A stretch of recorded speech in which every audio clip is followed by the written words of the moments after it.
Buonasera a tutti e benvenuti al secondo appuntamento del Festival Internazionale di Clarinetto Portus Naonis, organizzato dall'Associazione Scuola di Musica Città di Pordenone. Questa sera il concerto in programma vede la partecipazione di un ospite illustre, il maestro Fabio Di Casola, clarinettista di fama mondiale, che sarà accompagnato al pianoforte dal maestro Marco Colombaro. Lasciatemi dire che finalmente possiamo di nuovo gustarci i concerti in presenza, sperando che sia di buon auspicio. Questo comunque verrà trasmesso anche in diretta streaming, come potete vedere. Mi piace ricordare che questo festival, prima edizione, è stato fortemente voluto da tutto il direttivo dell'Associazione Scuola di Musica Città di Pordenone, quindi da me, dal direttore maestro Massimo Mascherin e dal maestro Marco Lagni. Abbiamo iniziato a progettarlo in autunno dello scorso anno e pur tra le difficoltà note a tutti collegate alla pandemia abbiamo voluto organizzare un festival dedicato a uno strumento specifico, dopo vi verrà spiegato il perché, che prevedesse diversi concerti e masterclass in ottica di rilancio e di ritorno alla normalità che tutti auspichiamo avvenga il prima possibile. Una rassegna per la quale vogliamo ringraziare chi ci ha sostenuto e dato un grande aiuto, in primis l'amministrazione comunale nella persona del sindaco Alessandro Ciriani, che ci ha dedicato tra l'altro un bellissimo saluto personale che potete trovare nelle brochure che vi sono state consegnate all'ingresso, all'assessore Walter De Bortoli e a tutte le persone che ci hanno dato una mano dell'assessorato alla cultura presieduto dal dottor Tropeano. Prima di iniziare proseguo nei doverosi ringraziamenti anche a tutti gli altri che ci hanno aiutato. Un importante sostegno è stato dato dalla Fondazione Friuli, che ringrazio molto, che ha creduto nel nostro progetto fin dall'inizio, accompagnandoci in questo percorso. Ricordo anche le altre importanti collaborazioni, a partire dalla cooperativa Accordo, al PAF, dove da domani si svolgeranno le lezioni di perfezionamento della masterclass del maestro Di Casola, alla Banca di Credito Cooperativo Pordenonese del Monsile, a MNP Musica, a Marco Lintende. Bene, non mi resta che passare la parola alla nostra Laura Zimmer, la nostra social media manager, che vi presenterà brevemente i maestri e i brani. Da parte mia, buon ascolto e buon divertimento.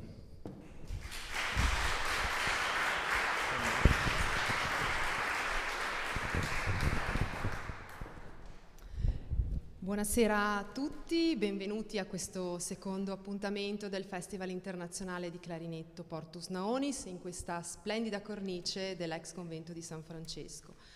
Questa sera abbiamo un ospite d'eccezione, il clarinettista maestro Fabio Di Casola, che sarà accompagnato al pianoforte dal maestro Marco Colombaro. Fabio Di Casola nasce in Svizzera e a soli 23 anni è vincitore del primo premio al prestigiosissimo concorso internazionale di Ginevra. Vince anche il Prix Suisse per la musica contemporanea e anche il Grand Prix Patek Philippe. Sempre nel campo della musica contemporanea è anche vincitore del primo premio al concorso internazionale Città di Stresa. Nel 1998 viene eletto musicista svizzero dell'anno parallelamente da una giuria di esperti e dal pubblico. Insegna clarinetto e musica da camera presso la Hochschule der Künste di Zurigo, che è una delle maggiori università in Europa nel campo delle arti. Nel 2006 fonda il Festival di musica da camera Klang, di cui ne è anche direttore artistico, ed è anche membro e cofondatore dell'ensemble Kandinsky. Viene invitato a partecipare come membro di giuria in concorsi internazionali molto importanti come l'ARD di Monaco e la maggior parte dei suoi CD sono pubblicati presso la Sony Classical.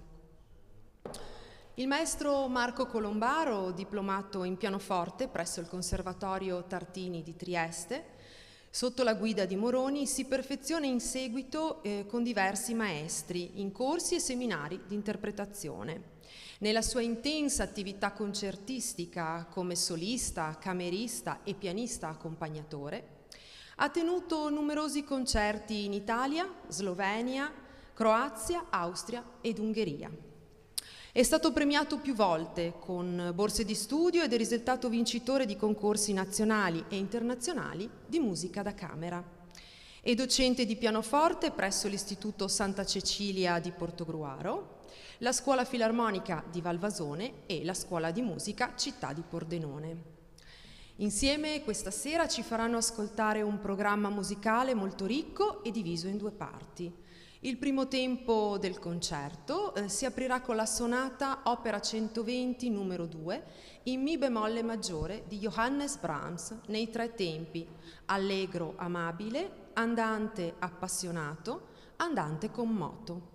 A seguire le note dell'opera 43 Fantasiestucke del compositore danese Niels Wilhelm Gade nei quattro tempi: andantino con moto, allegro vivace, ballade, allegro molto vivace. Ecco a voi il maestro Fabio Di Casola e il maestro Marco Colombaro.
Adesso una pausa prima di poter ascoltare la seconda parte di questo concerto che fa parte del Festival Internazionale di Clarinetto.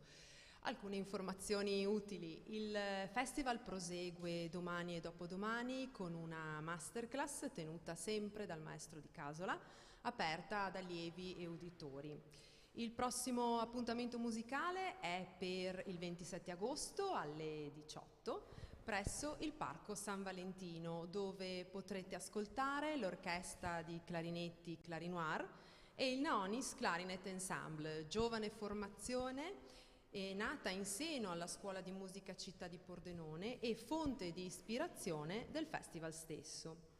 Il 29 ottobre vi aspettiamo invece alle 19 al Museo Civico d'Arte con il maestro Nicola Bulfone per un altro straordinario concerto di clarinetto, al quale seguirà il 30 e il 31 ottobre sempre la masterclass per studenti e uditori, cioè tutti coloro che abbiano il piacere di assistere e ascoltare le lezioni. A chiudere questo primo Festival Internazionale di Clarinetto sarà durante le festività natalizie, quindi il 17 dicembre alle 18:30, il Naonis Clarinet Ensemble and Friends, che si esibirà in questa meravigliosa cornice dell'ex convento di San Francesco che ci ospita anche oggi. Due parole sull'Associazione Scuola di Musica Città di Pordenone, che è l'organizzatrice di questo evento.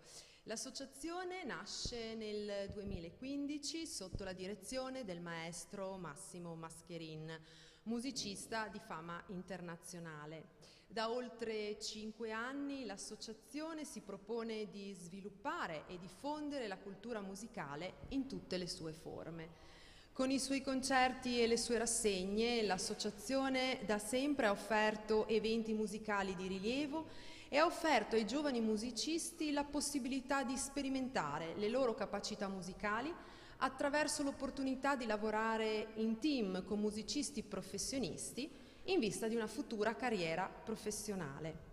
Da questa passione è nato anche il Naonis Clarinet Ensemble, composto da giovani strumentisti, un ensemble che negli ultimi 3 anni si è esibito con grande successo di pubblico e ha dato proprio l'idea per il primo Festival internazionale di clarinetto Portus Naonis, questo nuovo interessante progetto dell'Associazione Scuola di Musica Città di Pordenone a favore della collettività e dei giovani musicisti e della musica.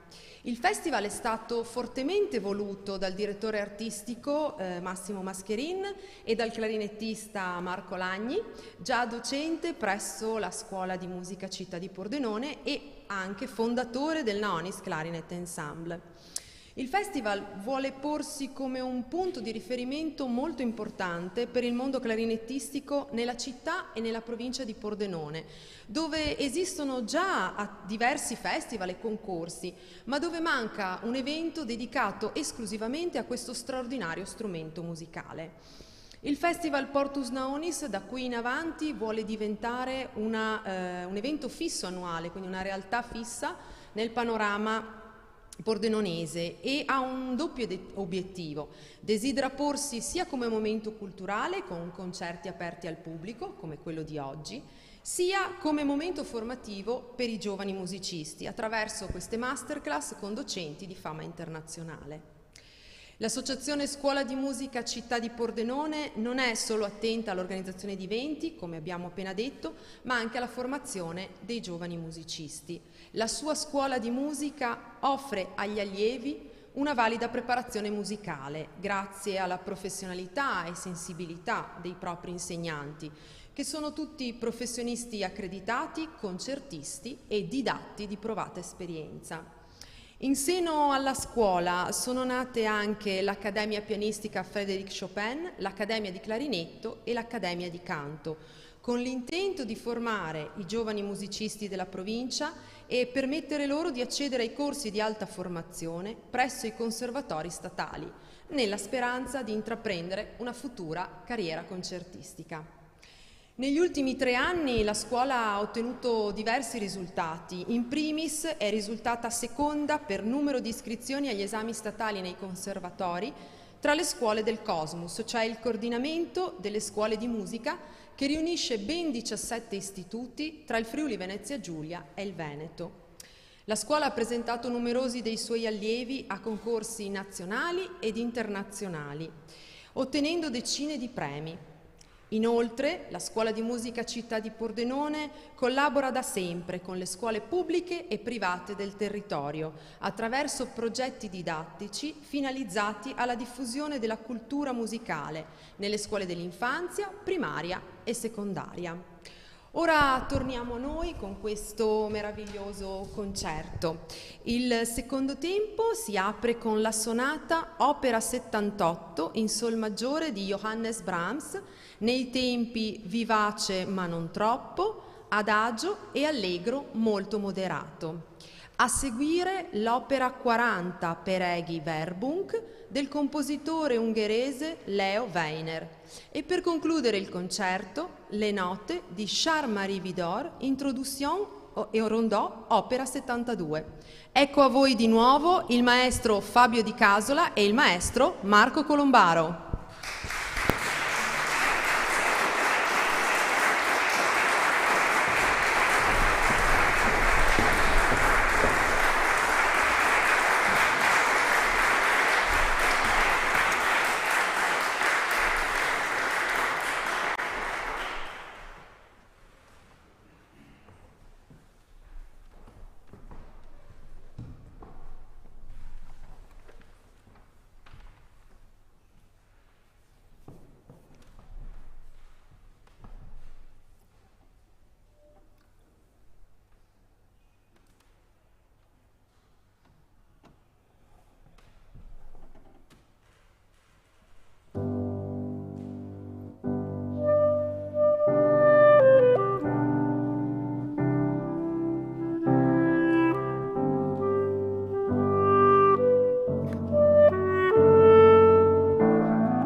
Che meraviglia, bravissimi, complimentissimi. All'intervallo ci ha raggiunto e ci ha fatto un grandissimo piacere vederlo l'assessore Walter De Bortoli, che avevo nominato prima e che invito, se vuole, a venire sul palco a dire 2 parole. Lo ringraziamo. Grazie Walter. Grazie Presidente, buonasera cari ospiti, buonasera ai maestri. Vorrei non parlare per non rovinare ciò che ho ascoltato fino adesso, vi dico la verità. Però devo comunicare i saluti del sindaco, che non potuto essere qua, che mi ha inviato a rappresentarlo, ma devo anche ringraziare la Scuola di Musica di Pordenone per questo Festival Internazionale di Clarinetto, Portus Naonis, che porta anche il nome della nostra città, che è una cosa bellissima e che sono sicuro che fino a dicembre, ho visto che hanno un forte programma di tanti appuntamenti e non possiamo non ringraziarli. Io li conosco da parecchio tempo ormai e come assessore ai lavori pubblici nel 2017, quando abbiamo avuto l'opportunità di avere dei fondi nazionali per fare cose buone per la nostra città, non abbiamo mancato di inoltrare una domanda per fare la scuola della musica di Pordenone. Voi avete visto, e mi devo scusare, la nostra piazza, il nostro centro di Pordenone è molto sconnesso, ma stiamo facendo belle cose e saranno pronte entro il mese di luglio o al massimo di agosto di quest'anno. Daremo alla città una bellissima scuola di musica nel posto bello, perché Piazza della Motta è un posto bello, rinnovata anche quella, e dunque si inizierà un nuovo percorso. La scuola di musica di Pordenone ha partecipato al bando pubblico che è da noi promosso. Abbiamo 2 formazioni che hanno partecipato, sono state 2 ammesse alla fase successiva, anche la scuola di musica di Pordenone. Io adesso che i giochi sono chiusi e sono fermi posso dire che insomma, conoscendo loro più degli altri, mi auguro che possano avere successo. E poi chissà quante altre cose ci presenteranno in questa città, ne abbiamo bisogno, e visto anche la grande partecipazione e la qualità. Io ero in fondo e ho detto, pensavo tra me, noi politici alcune volte dovremmo fermarci e venire qua, ascoltare, passare qualche mezz'ora con voi, con questi maestri magnifici, perché mi sono veramente, sì, ero su un'altra dimensione. E adesso devo tornare sulla vita reale, dunque corro a un senatore che mi sta aspettando, il senatore Ciriani Luca, che dobbiamo parlare anche di nazionale ogni tanto, no? E dunque porterò questa bellissima esperienza di questa mezz'ora che sono stato qui con voi, perché la prima mezz'ora ero impegnato in un'altra parte. Io penso di ringraziare sia il presidente Massimo Micossi, il maestro artistico Massimo Mascherin, la nostra Laura, tutta questa organizzazione che ha partecipato a questa di oggi, questo festival internazionale, e che lo ha promosso, lo ha progettato e lo ha portato su un posto bello della nostra città, perché non c'è solo la scuola di musica in Piazza della Motta, ma noi intendiamo portare questo luogo come il centro della cultura di Pordenone in pratica, dunque con San Francesco, con la scuola di musica, con il carcere. Quando si libererà e andrà a San Vito rimarrà un importante sito da ristrutturare e da dedicare alla cultura del nostro paese, della nostra città in buona sostanza. Speriamo di incontrare il vostro applauso e di poter nei prossimi 5 anni portare a termine anche questo nostro progetto. Per intanto, grazie di questo bel concerto di questa sera, ringrazio i maestri, ringrazio Fabio Di Cassola che è venuto qui a Pordenone, ci onora molto averlo qui, abbiamo sentito ciò che ci ha proposto, bellissimo veramente, indimenticabile, e vi diamo appuntamento con le grandi sorprese che questa scuola di musica di Pordenone ci propone ogni volta, con i suoi attori principali e con siti importanti come questi. Buona serata. Grazie all'assessore, grazie Walter. Ti ringrazio molto e lascio la parola a Laura per il finale. Grazie di essere stati con noi questa sera e grazie di aver condiviso con noi questo emozionante concerto. Grazie al nostro ospite, il maestro Fabio Di Casola, e grazie anche al maestro Marco Cadario. Grazie ovviamente al Comune di Pordenone che ci ospita e ci aiuta. Un ringraziamento ancora alla Fondazione Friuli che ha deciso di sostenerci nella realizzazione di questo nostro nuovo progetto a favore della musica e a favore anche dei giovani musicisti. Noi vi aspettiamo il 27 agosto con il Claret Noir and Friends, ma continuate a seguirci su tutti i nostri canali social e grazie ancora per essere stati con noi. Buona serata.